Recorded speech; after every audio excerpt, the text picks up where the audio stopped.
The race for a vaccine is on. Right now, there are at least 35 different vaccines in preliminary stages around the world. Researchers are moving at breakneck speeds, and progress is being made ridiculously fast.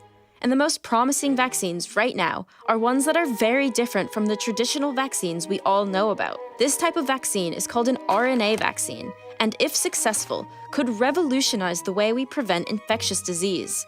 Just like normal vaccines, RNA vaccines get the body to produce antibodies which can attack potential pathogens, but they do so in a totally different way. And scientists think that this simple yet groundbreaking concept could be the way to stop coronavirus in its tracks. Vaccines are one of medicine's greatest inventions and prevent an estimated 2 to 3 million deaths every year. Vaccines have eradicated smallpox, reduced global child mortality rates, and prevented countless birth defects and lifelong disabilities, such as paralysis from polio. Historically, vaccines work by introducing a weaker form of the virus to the body, or by introducing a dead form of it. These are called live attenuated vaccines and inactivated vaccines. The virus's disease-causing traits are removed before being injected into the body. When these modified versions of the pathogen are introduced to the body, the immune system recognizes the antigens that coat their surface, just as the body would in an actual infection. The immune system reacts to these antigens by making certain types of white blood cells, called T cells and B cells. T cells attack cells in the body that have already been infected, and B cells produce antibodies that attack the viral antigens. The antibodies bind with the antigens on the modified pathogens, just as they would with the disease-causing pathogens. This blocks them from infecting more cells and allows the body to destroy them. Once the vaccine pathogens are destroyed, the body is left with a supply of T and B cells that will remember how to fight that specific disease in the future. This type of vaccine can be very effective at preventing certain diseases, but the way they are manufactured means they are not always a great solution when a novel, sudden outbreak like the coronavirus happens, because making these vaccines often takes a huge amount of time and resources. The seasonal flu vaccine provides a good example as to why the process is cumbersome, because the key to making it is lots and lots of eggs. Egg-based vaccine manufacturing is used to make both the inactivated vaccine, the flu shot, and the live attenuated vaccine, the nasal spray vaccine. And they have been making them this way for the last 70 years. The process begins when the candidate flu virus is injected into fertilized chicken eggs. They are then incubated for several days to allow the viruses to replicate. For inactivated influenza vaccines, the viruses are then killed and the virus antigen is purified. For live attenuated vaccines, the process is even more involved. They have to be modified to no longer be infectious to humans, but remain similar enough to the original virus to produce an immune response. This is done by allowing the virus to mutate over time inside the chick cells. It slowly becomes more adapted to infect chicken cells, and less adapted to infect human cells. Then, when reintroduced to the body as a vaccine, the weakened virus multiplies less quickly in humans and gives the immune system time to mount an antibody response. But, as you can expect, this process takes a long time. Production can take months, an eternity when there is a deadly virus circulating the globe. Propagating the viruses in question is also expensive and requires a massive number of eggs. It takes about 1 egg to make 1 vaccine. Some of the coronavirus vaccine development projects are using these more traditional approaches, but others are using newer technology to try to circumvent these problems. One company, Moderna, is leading the charge in creating an mRNA vaccine that could be the first of its type approved for human use. And the vaccine, called mRNA-1273, could become the first coronavirus vaccine available to the public. The development of the vaccine began when the entire genome of the coronavirus was sequenced in January of this year and uploaded to a public database. Scientists then identified the sequence within the genome for a key protein on the surface of the virus called the spike protein as a good vaccine candidate. The spike protein is a surface protein that the coronavirus uses to bind to a human cell receptor, allowing it to gain entry into the cell. It is one of the major antigens of the coronavirus that the human body can make antibodies against. The nucleic acid sequence that codes for the spike protein in the virus was then encoded into an instruction molecule, a messenger RNA. The mRNA molecule can then be replicated many times and administered to patients directly as a vaccine. The mRNA then travels throughout the body and eventually instructs some immune cells, like macrophages or dendritic cells, to make copies of the spike protein. The spike protein antigen is then displayed on the cell surface of the immune cells that have taken up the mRNA.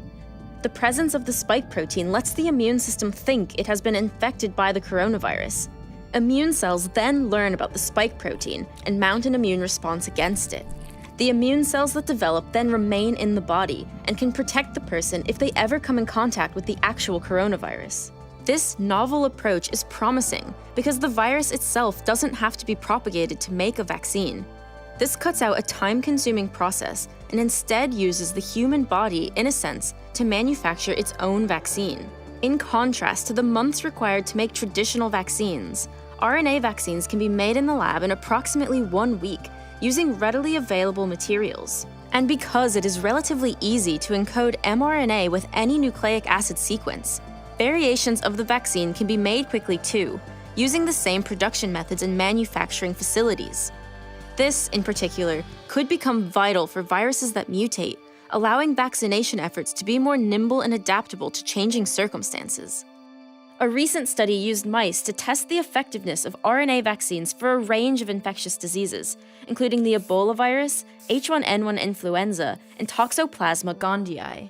They found that it was successful in fully protecting against lethal exposures to these deadly pathogens. DNA and RNA vaccines have also been used for years in veterinary medicine for diseases like rabies in dogs, foot and mouth disease in cows, and even a bronchitis caused by a different form of coronavirus in chickens. The scientific basis for the coronavirus RNA vaccine is sound, and if it can be produced so quickly, why isn't it already out there? The science of mRNA vaccines may be proven in animal models, but it will still require a lot of testing in humans before it can be released to the general public. Vaccine developers have to be very careful in developing any product that is going to be injected into potentially most of the world's population. The trials need to rule out if the vaccine could be ineffective or worse, unsafe. The main risk that researchers need to be careful to avoid is a phenomenon called disease enhancement. This is when vaccinated people who do get infected with the actual virus develop a more severe form of the disease than people who had never been vaccinated. And this does come up on occasion in clinical trials. In the 1960s, a vaccine was produced against a common respiratory virus that causes cold-like symptoms in children. In clinical trials, the vaccine was found to make the symptoms worse in infants who went on to catch the virus. And more recently, a similar thing happened to animals given an early experimental SARS vaccine. Because of risks like this, these trials have to be taken extremely seriously, and they usually take place in 3 phases. After a vaccine candidate has been tested in laboratory animals, phase 1 of the clinical trials begins, where the vaccine is first introduced into humans. This usually involves a few dozen healthy volunteers and tests the vaccine for safety. Phase 2 involves several hundred people, usually in a part of the world affected by the disease or in groups of people who the vaccine is intended for, and again monitors for safety and also efficacy. The third phase does the same in several thousand people. And because of this long but important process, vaccines usually do not get regulatory approval for 10 years or more. But for the new vaccines being developed, researchers and regulators are trying to fast-track that process while also trying to not cut any corners. They acknowledge that the risk of disease enhancement is low, but the risk of not getting vaccines advanced quickly and more people dying is high. Moderna has broken records with how quickly they moved from obtaining the genetic sequence to developing a vaccine ready for human testing, just 42 days. Phase 1 of testing for the mRNA vaccine has just begun, with the first ever person being injected with the new vaccine just days ago. Some think the vaccine could be ready for regulatory approval in 18 months.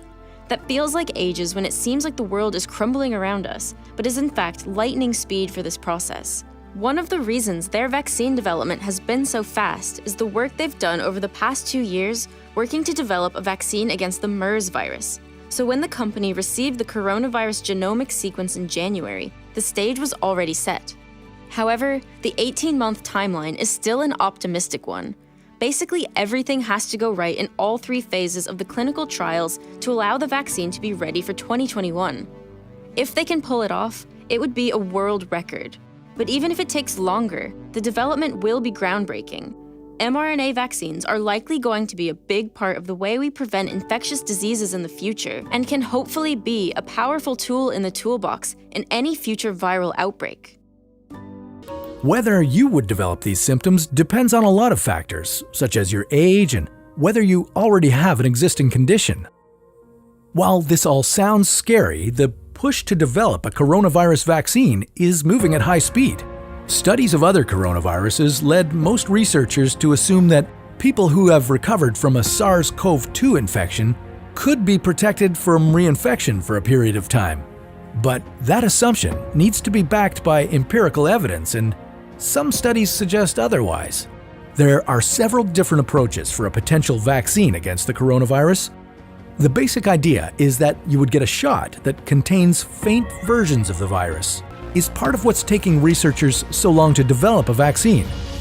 It's a race against time to develop a vaccine amid a pandemic. Each step in vaccine development usually takes months, if not years. An Ebola vaccine broke records by being ready in 5 years. Here are some potential COVID-19 vaccines that are furthest along with details on how the vaccine works. Optimistic experts hope that a viable vaccine may be ready by the end of 2020. The US said it would fund and conduct the Phase 3 trials, the final step to determine how well the vaccine works and if it is safe. Of 3 candidates, Moderna, AstraZeneca, and Johnson & Johnson. Moderna's vaccine mRNA-1273 uses messenger RNA, which carries instructions for making the spike protein, a key protein on the surface of the SARS-CoV-2 virus that allows the virus to enter cells when a person gets infected. When the vaccine with this instruction molecule is injected, it goes to the immune cells and instructs them to make copies of the spike protein, acting as if the cells have been infected with the coronavirus, allowing other immune cells to develop ways to protect you and give you immunity. mRNA-1273 is in Phase 2 clinical trial. Moderna, a biotechnology company working with the National Institute of Allergy and Infectious Diseases, intends to enroll 600 healthy volunteers. The company announced on June 11 that it will start Phase 3 of its trials in July with 30,000 volunteers. University of Oxford scientists are partnering with AstraZeneca to develop a COVID-19 vaccine made from a weakened version of adenovirus. The vaccine is combined with genes of the spike protein to trigger production of vaccines against it that allows the immune system to destroy the SARS-CoV-2 virus. A Phase 1 and 2 clinical trial began in April in the UK to assess its safety and how well it works in more than 1,000 healthy volunteers. Recruiting has begun for Phase 2 and 3 trials, which will enroll up to 10,260 adults and children. In early June, Brazil joined the clinical trials, planning to test 2,000 volunteers there.